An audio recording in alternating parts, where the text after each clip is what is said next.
राधे राधे सभी भक्तों को मेरा। आज हम इसमें लेकर आए हैं भगवान के अवतारों का वर्णन श्री मद्भागवत से प्रथम स्कंद और तृतीय अध्याय। श्री सूत जी कहते, सृष्टि के आदि में भगवान ने लोकों के निर्माण की इच्छा होते ही उन्होंने महतत्वादि से निष्पन्न पुरुष रूप ग्रहण किया। उसमें 10 इंद्रियां, 1 मन और 5 भूत, ये 16 कलाएं थीं। उन्होंने कारण जल में शयन करते हुए जब योग निद्रा का विस्तार किया, तब उनके नाभि सरोवर में से एक कमल प्रकट हुआ और उस कमल से प्रजापतियों के अधिपति ब्रह्मा जी उत्पन्न हुए। भगवान के उस विराट रूप के अंग प्रत्यंग में ही समस्त लोकों की कल्पना की गई है और भगवान का विशुद्ध सत्वमय श्रेष्ठ रूप है।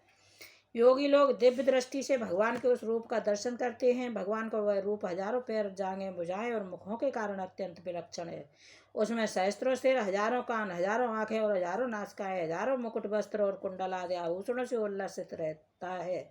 भगवान का यही पुरुष रूप, जैसे नारायण कहते हैं, अनेक अवतारों का अक्षय कोश है। इसी से सारे अवतार प्रकट होते हैं। इस रूप के छोटे से छोटे अंश से देवता, पशु, पक्षी, मनुष्यादि योनियों की सृष्टि होती है। उन्हीं प्रभु ने पहले कौमार सर्ग में सनक, सनंदन, सनातन और सनत कुमार इन 4 ब्राह्मणों के रूप में अवतार ग्रहण करके अत्यंत कठिन अखंड ब्रह्मचर्य का पालन किया। दूसरी बार इस संसार के कल्याण के लिए समस्त यज्ञों के स्वामी उन भगवान ने ही रसातल में गई हुई पृथ्वी को निकाल लाने के विचार से सूकर रूप ग्रहण किया। ऋषियों की सृष्टि में उन्होंने देवर्षि नारद के रूप में तीसरा अवतार ग्रहण किया और सात्वत तंत्र का, जिसे नारद पांचरात्र कहते हैं, उपदेश किया। उसमें कर्मों के द्वारा किस प्रकार कर्म बंधन से मुक्ति मिलती है, इसका वर्णन है। धर्म पत्नी मूर्ति के गर्भ से उन्होंने नर नारायण के रूप में चौथा अवतार ग्रहण किया। इस अवतार में उन्होंने ऋषि बनकर मन और इंद्रियों का सर्वथा संयम करके बड़ी कठिन तपस्या की। 5वें अवतार में वे सिद्धों के स्वामी कपिल के रूप में प्रकट हुए और तत्वों का निर्णय करने वाले सांख्य शास्त्र का, जो समय के फेर से लुप्त हो गया था, आसुरी नामक ब्राह्मण को उपदेश किया। अनुसुईया के वर मांगने पर 6ठे अवतार में वे अत्रि की संतान दत्तात्रेय हुए। इस अवतार में उन्होंने अलर्क एवं प्रहलाद आदि को ब्रह्म ज्ञान का उपदेश किया। 7वीं बार रुचि प्रजापति की आकुति नामक पत्नी से यज्ञ के रूप में उन्होंने अवतार ग्रहण किया और अपने पुत्र याम आदि देवताओं के साथ स्वयंभू मनवंतर की रक्षा की। राजा नाभि की पत्नी मेरु देवी के गर्भ से ऋषभ देव के रूप में भगवान ने 8वां अवतार ग्रहण किया। इस रूप में उन्होंने परम हंसों का वह मार्ग, जो सभी आश्रमियों के लिए वंदनीय है, दिखाया। ऋषियों की प्रार्थना से 9वीं बार वे राजा पृथु के रूप में अवतीर्ण हुए। शौनकाद ऋषियों, इस अवतार में उन्होंने पृथ्वी से समस्त औषधियों का दोहन किया था। इससे अवतार सबके लिए बड़ा ही कल्याणकारी हुआ। चाक्षुष मनवंतर के अंत में जब सारी त्रिलोकी समुद्र में डूब रही थी, तब उन्होंने मत्स्य के रूप में 10वां अवतार ग्रहण किया और पृथ्वी रूपी नौका पर बैठाकर अगले मनवंतर के अधिपति वैवस्वत मनु की रक्षा की। जिस समय देवता और दैत्य समुद्र मंथन कर रहे थे, उस समय 11वां अवतार धारण करके कच्छप रूप से भगवान ने मंदराचल को अपनी पीठ पर धारण किया। 12वीं बार धन्वंतरी के रूप में अमृत लेकर समुद्र से प्रकट हुए और 13वीं बार मोहिनी रूप धारण करके दैत्यों को मोहित करते हुए देवताओं को अमृत पिलाया।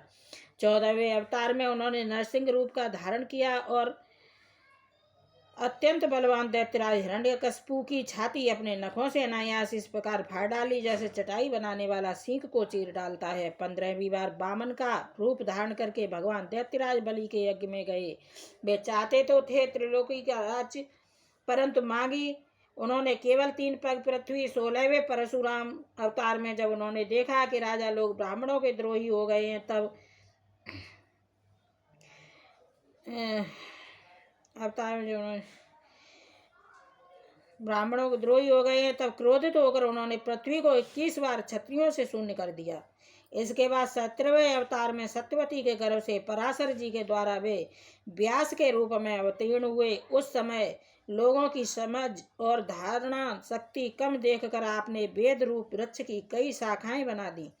18वीं बार देवताओं का कार्य संपन्न करने की इच्छा से उन्होंने राजा के रूप में रामा अवतार ग्रहण किया और सेतु बंधन, रावण वध आदि वीरतापूर्ण बहुत सी लीलाएं की।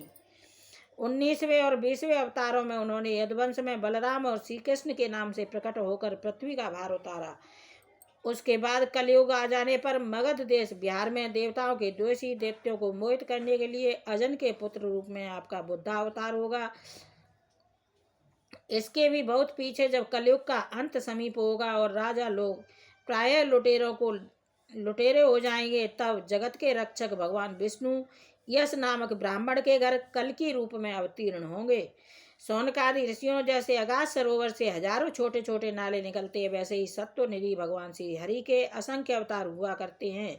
ऋषि मनु देवता प्रजापति मनुपुत्र और जितने भी महान शक्तिशाली हैं, वे सबके सब भगवान के ही अंश हैं। ये सब अवतार तो भगवान के अंशावतार अथवा कलावतार हैं, परंतु भगवान श्री कृष्ण तो स्वयं भगवान अवतार ही हैं। जब लोग दैत्यों के अत्याचार से व्याकुल हो उठते हैं, तब युग युग में अनेक रूप धारण करके भगवान उनकी रक्षा करते हैं। भगवान के दिव्य जन्मों की यह कथा अत्यंत गोपनीय रहस्यमयी है। जो मनुष्य एकाग्र चित्त से नियम पूर्वक सायंकाल और प्रातःकाल प्रेम से इसका पाठ करता है, वह सब दुखों से छूट जाता है। प्राकृत स्वरूप रहित चिन्मय भगवान जो यह स्थूल जगदाधार रूप के हैं, यह उनकी माया के महत्व आदि गुणों से भगवान में ही कल्पित हैं। जैसे बादल वायु के आश्रय रहते हैं और धूसरपना धूल में होता है, परंतु अल्प बुद्धि मनुष्य बादलों का आकाश में और धूसरपने का वायु में आरोप करते हैं, वैसे ही अविवेकी पुरुष सबके साक्षी आत्मा में स्थूल दृश्य रूप जगत